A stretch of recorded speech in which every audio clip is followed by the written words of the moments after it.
Accurate and consistent referencing is essential in all academic work.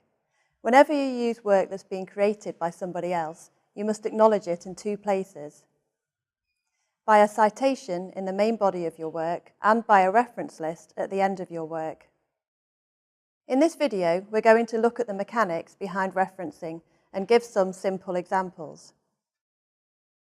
If you're given a reference list by your lecturer or are trying to reference information you found yourself, it is not always easy to work out what information you're seeing or what information you need in order to reference effectively. In order to understand your reference, there is some specific information you should look for, depending on the resource you're using. There are three main types of material that you are likely to work with most of the time: textbooks, academic journals, and quality online resources. We'll start by looking at books. Book references need to contain the following details: author, year, title, edition if it's not the first edition, place of publication, and publisher. Your reference may vary depending on the number of authors, but this is covered in more detail in the Help with Referencing guide. The next type of resource we're going to consider is journal articles.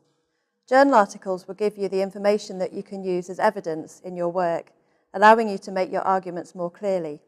As well as a year of publication, they will also have a volume number and sometimes an issue number, which you need to include in your reference. The final resources are web-based materials such as reports, government information, or professional body websites. These are sometimes more complex to reference, so there is a range of advice on the Help with Referencing guide. The next element of referencing is to acknowledge the resources you've used within your text. This is called a citation, as you are citing someone else's work.